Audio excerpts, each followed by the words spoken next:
حضرت علی المرتضیٰ کرم اللہ وجہہ مسلمانوں کے چوتھے خلیفہ راشد ہیں۔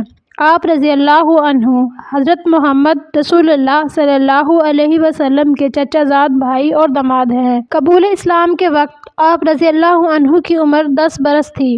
حضرت علی المرتضیٰ رضی اللہ عنہ کا تعلق قبیلہ بنو ہاشم سے تھا۔ آپ رضی اللہ عنہ کے والد کا نام حضرت ابو طالب اور والدہ کا نام حضرت فاطمہ بنت اسد رضی اللہ عنہا تھا۔ آپ رضی اللہ عنہ کا لقب حیدر، کنیت ابو تراب اور ابو الحسن ہے۔ نبی اکرم صلی اللہ علیہ وسلم نے اپنی پیاری بیٹی حضرت فاطمہ رضی اللہ عنہا کا نکاح آپ رضی اللہ عنہ سے کیا۔ اللہ تعالیٰ نے ان دونوں کو حضرت حسن اور حضرت حسین رضی اللہ عنہما جیسے مایہ ناز بیٹے عطا فرمائے، جنہیں نبی کریم صلی اللہ علیہ وسلم نے جنتی نوجوانوں کے سردار قرار دیا۔ حضرت علی المرتضیٰ رضی اللہ عنہ بچپن ہی سے پاکیزہ اخلاق کے مالک تھے۔ آپ رضی اللہ عنہ بے حد سخی، فیاض اور ایثار کرنے والے تھے۔ نیکی کے کاموں میں بڑھ چڑھ کر حصہ لیا کرتے تھے۔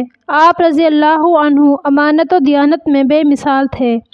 شجاعت و بہادری اور سخاوت حضرت علی رضی اللہ عنہ کی سب سے نمایاں خوبی تھی۔ حضرت علی المرتضیٰ رضی اللہ عنہ نے تمام غزوات میں بہادری کے خوب جوہر دکھائے، جن میں آپ رضی اللہ عنہ نے کفار مکہ کے نامی گرامی سرداروں کو جہنم واصل کیا۔ غزوہ خیبر میں آپ رضی اللہ عنہ نے مشہور یہودی سردار مرہب کو پہلے ہی وار میں قتل کر دیا تھا، جس کی وجہ سے یہودیوں کا مضبوط قلعہ نعم فتح ہوا۔ اسی وجہ سے آپ رضی اللہ عنہ کو فاتح خیبر اور اسد اللہ یعنی اللہ کا شیر کہا جاتا ہے۔ حضرت علی المرتضیٰ رضی اللہ عنہ بچپن ہی سے لکھنا پڑھنا جانتے تھے۔ آپ رضی اللہ عنہ کا طب وحی اور حافظ قرآن تھے۔ آپ رضی اللہ عنہ قرآن مجید کی ہر آیت کے شان نزول کے بارے میں جانتے تھے۔ علم فقہ میں آپ رضی اللہ عنہ کو نمایاں مقام حاصل تھا۔ صلح حدیبیہ کا معاہدہ بھی آپ رضی اللہ عنہ نے اپنے دست مبارک سے تحریر کیا۔ صحابہ کرام رضی اللہ عنہم میں آپ رضی اللہ عنہ کی رائے کو بہت اہمیت دی جاتی تھی۔ تینوں خلفائے راشدین کے دور میں آپ رضی اللہ عنہ القضاۃ، چیف جسٹس اور مجلس شورا کے ممتاز رکن رہے۔ حضرت علی المرتضیٰ رضی اللہ عنہ کا شمار السابقون الاولون اور بیعت رضوان کرنے والے صحابہ میں بھی ہوتا ہے۔ 9 ہجری میں نجران سے مسیحیوں کا ایک وفد مدینہ منورہ آیا۔ نبی اکرم صلی اللہ علیہ وسلم نے انہیں اسلام کی دعوت دی۔ دعوت قبول کرنے کی بجائے وہ آپ صلی اللہ علیہ وسلم سے بحث کرنے لگے۔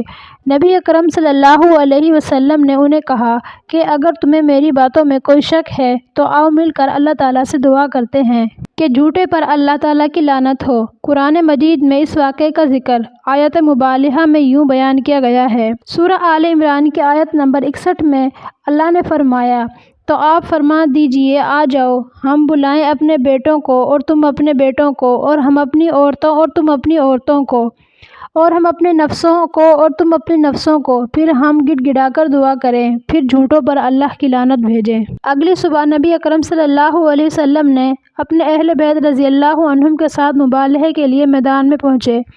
مسیحیوں کو آپ صلی اللہ علیہ وسلم سے مبالغے کی ضرورت نہ ہوئی اور انہوں نے آپ صلی اللہ علیہ وسلم سے صلح کی درخواست کی، جسے آپ صلی اللہ علیہ وسلم نے قبول فرما لیا۔ حضرت علی المرتضیٰ رضی اللہ عنہ کا دور خلافت تقریباً 4 سال 9 ماہ ہے۔ آپ رضی اللہ عنہ نے دور اندیشی اور حکمت عملی سے مدینہ منورہ میں امن قائم کیا۔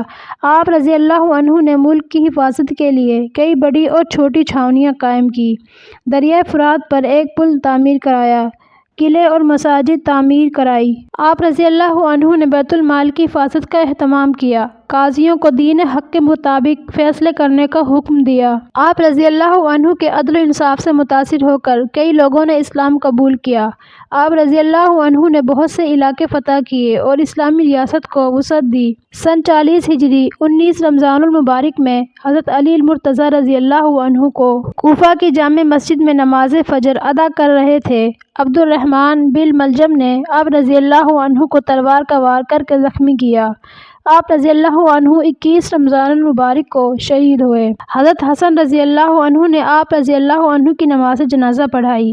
آپ رضی اللہ عنہ کی آخری آرامگاہ عراق کے شہر نجف میں ہے۔